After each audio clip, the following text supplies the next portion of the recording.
Hello, beautiful people. I am back with yet another wonderful thing to share with you all.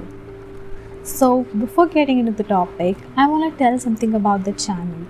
Actually, my primary motive behind this YouTube channel is to give you all a relaxing podcast where you're not compelled to hold the phone, where you're not compelled to watch the videos like hold your phone and be attentive towards the video.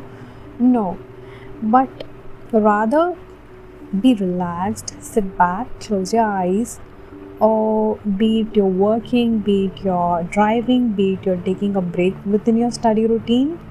Just listen to my videos whenever you feel like you want a bit of motivation, whenever you feel like you want a bit of break from these chaos of life. Don't let useless thoughts doing circles in your mind. Instead, keep yourself engaged to something you're worth. Unlock your best self. One has to have positive approach towards their life, and when you're a family of perks of positivity, you are positive, and when you are positive, good things happen. So, getting into the topic, as a child growing up, I had zero self confidence, I had very low self esteem. I was a kid full of fear and insecurities. I didn't believe in myself. I would be that quiet kid in the corner of a room full of people. But over the years, I learned something. I learned that confidence is not something we are born with. Confidence is a skill which can be grown over time. So, here I bring you a few set of ideas which I learned over a period of time just for you. There comes a point in our lives when we have to look ourselves into the mirror and decide and choose, am I going to live small or am I going to claim everything that's meant for me? When such a question arises, owning your power starts right into that moment. It starts when you stop waiting for permission, when you stop asking for approval and stop doubting what you know you are capable of. You are capable. Let me say that again. You are capable. You're amazing. You're wonderful. Just the way you are.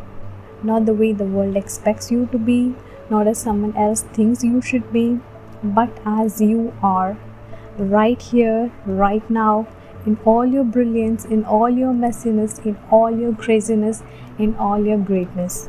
Accept that you're great. Stop apologizing for your greatness. I mean, why do we do this? Why do we shrink ourselves to make others feel comfortable? Why do we hold back our ideas? Why do we hold back our talents, our dreams? It's because somewhere along the way, someone told us that we were too much, too loud, too ambitious, or maybe we were too bold. We don't realize we end up becoming an adult and thinking, why am I like this? Why am I so quiet? Why am I too shy? Or why am I too hesitant? It's not now that's happened. It's happened over a period of time.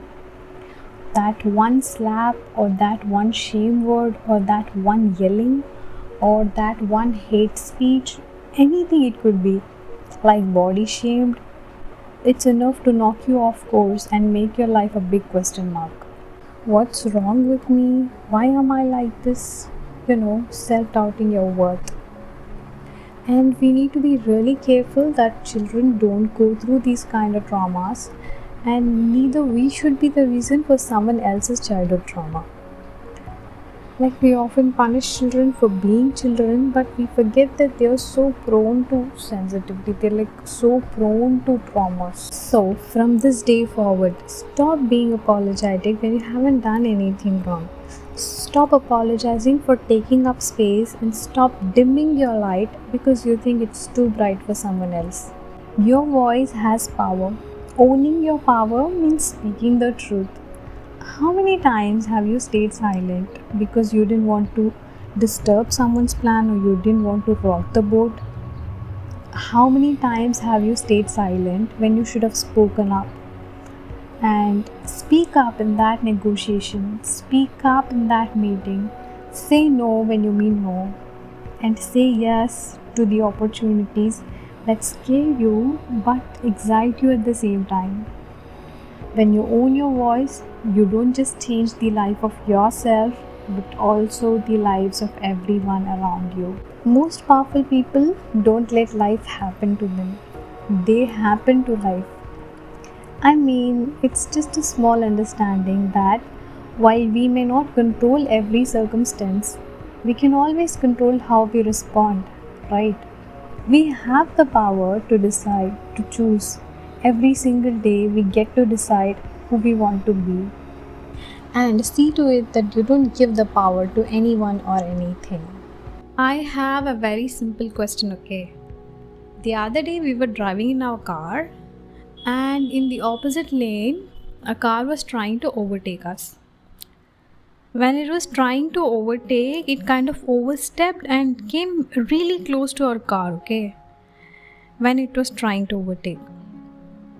I know it's a little bit outside the rules, but what do? We don't go collide into that car simply because it was in our lane, right? We kind of get irritated, we kind of get annoyed a little bit, and then we go a little towards the left, pause a bit, and then let them pass. And then we move on, right? Why is it that we don't have at least half of that attitude when it comes to our physical and mental health? Why do we think that we have to prove a point to every person who oversteps into our lane and have a conflict with them? So we care so much about our car that we don't want to cause any damage to it. But somehow we don't think the same when it comes to our physical and mental health. Ponder upon this and stick on to the perks of positivity.